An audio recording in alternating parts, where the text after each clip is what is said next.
banyak dosa, mau ke surga. Dulu Nabi Adam nyicipin buah khuldi, dikit aja nyicipinnya, salah, keluar dari surga. Antum ngaku banyak dosa, pengen ke surga, pengen masuk. Bagaimana cara kita mendapatkan ampunan dari Allah supaya semua dosa-dosa tadi dihapuskan? Kata Nabi, bypass cara cepatnya. Kalau di dunia ada cara cepat, di dunia ada pengawalan cepat, maka dalam rumus akhirat ada rumus cepat untuk mendapatkan ampunan dosa. Apa itu? Dapatkan rahmat Allah subhanahu wa ta'ala.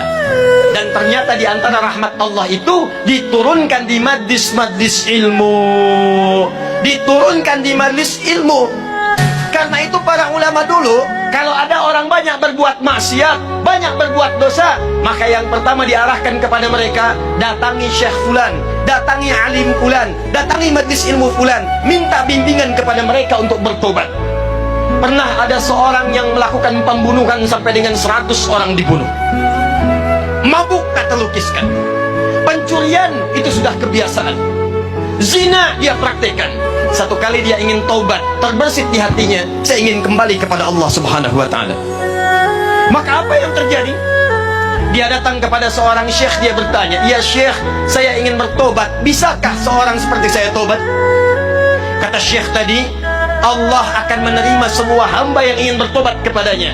Datang ke masjid fulan, datang ke majlis fulan, datangi guru fulan, minta bimbingan untuk bertobat kepadanya, karena dia yang paling mampu untuk mengajari engkau. Ini adab dari para ustadz, adab para kiai, adab para alim, adab para guru. Jadi kalau kita bukan pakar di satu bidang, maka rujuklah kepada guru yang lain untuk mengajarkan. Ketika orang ini berangkat kepada majlis yang disebutkan, ternyata di tengah jalan, belum sampai ke tujuan, di pertengahan maut datang menjemputnya. Tiba-tiba wafat di pertengahan jalan. Tahukah anda apa yang terjadi? Saat wafat itulah malaikat kemudian turun, tapi terkejut mendapat perintah dari Allah subhanahu wa ta'ala. Apa perintahnya? Saya ampuni dosanya, saya jamin surganya, saya telah siapkan surga untuknya. Maka bawa dia, siapkan dengan kenikmatan-kenikmatan kubur yang telah disiapkan.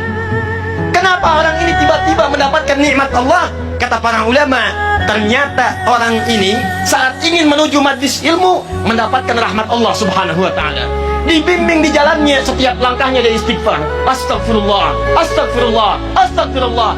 Baru berangkat menuju majlis ilmu, rahmat Allah turun kepadanya. Di tengah jalan dia istighfar, istighfar mengampuni dosa-dosanya. Langkahnya punya pahala datang ke majlis ilmu. Maka disitulah kemudian Nabi bersabda, buka hadis riwayat Ibnu Majah, nomor hadis 233, yang meriwayatkan sahabat namanya Abu Darda. Abu Darda itu pak dulunya pengusaha, dulunya agamanya Kristen, pindah masuk Islam. Begitu masuk Islam, beliau membuka usahanya yang mendekatkan dirinya dengan Allah. Cara usahanya bikin dagangan di dekat masjid. Dekat masjid, apa tujuannya? Supaya lebih dekat dengan Allah. Kalau tiba waktu sholat, tinggalkan dagangan, saya bisa sholat dulu. Kalau rizki nggak usah dipikirkan, Allah sudah atur. Setiap orang mau ke masjid, ada yang mampir beli makanannya, ada yang mampir beli dagangannya.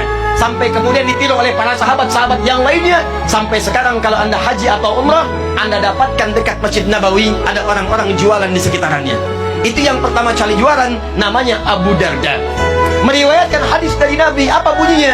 Kata Nabi, perhatikan kalimatnya, man salaka tariqan yaltamisu fihi ilman sahhalallahu lahu tariqan ilal jannah wa innal malaikata la tad'u ajnihataha ridan li talibil ilmi. Kata Nabi, siapapun yang menyiapkan dirinya, kemudian dia melangkahkan kakinya menuju majlis ilmu, maka saat dia akan melangkah itu, Allah telah menuliskan jaminan baginya. Setiap langkahnya akan memudahkan langkah dia menuju surga. Dan kalau penuntut ilmu mengetahui, ini bahasa Nabi, sejak dia akan keluar dari rumahnya, malaikat sudah menaungi dengan sayapnya.